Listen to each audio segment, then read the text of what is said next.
Good morning everyone, bit of an early one. And here we have Zabir's a brand spanking new 8-mile-old 1250 GSA.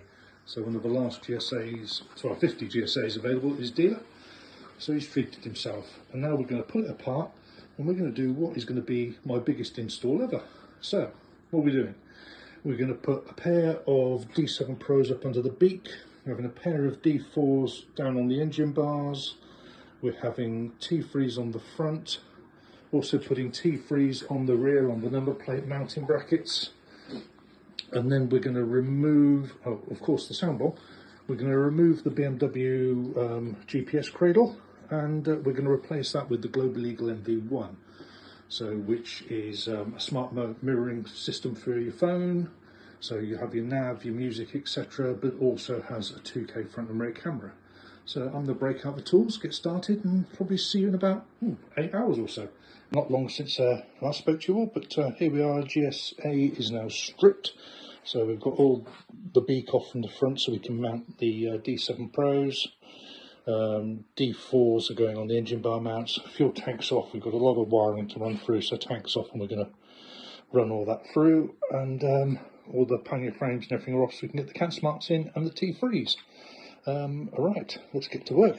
Here we are several hours later. A GSA. Monster install. So what have we got? We've got D7 Pros. We're running the DRL as with the amber lenses and as a turn signal stroke DRL, so 10% intensity during the day, 100% on turn signal. We've got a pair of D4s and we also have a pair of D3s. Before anybody wants to drop a comment and tell me I left the cable ties on the D3s, the T3s, there's a good reason for that. We have just making sure the adhesive bonds and make sure they stay stuck, so they'll stay for 24 hours. Moving around the back.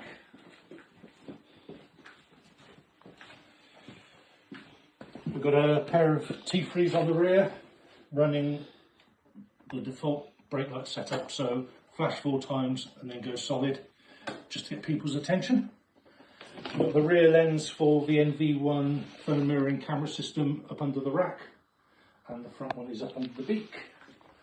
So here's the phone mirror, so there's the rear lens view. Oh sorry, that was the front lens view, that's the rear lens view. You can also do a split view as well. So that's all there. And then you've also got the Android Auto and Apple CarPlay. We've also added in a dual USB socket up front and just in there, so we've got 2 USB sockets for charging instead of the single one. And yeah, we've got an adapter for the DIN socket down there, and we also dropped on a Wonderlicht headlight protector on the front. And the front lens is just up under the beak there.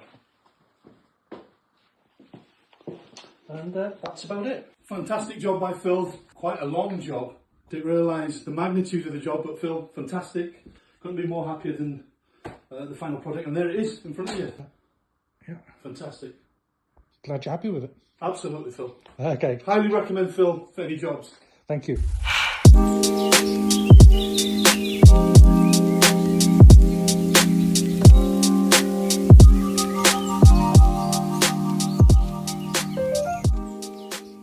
So any questions, any comments, drop them in the box below or drop me a message. Cheers guys, ride safe.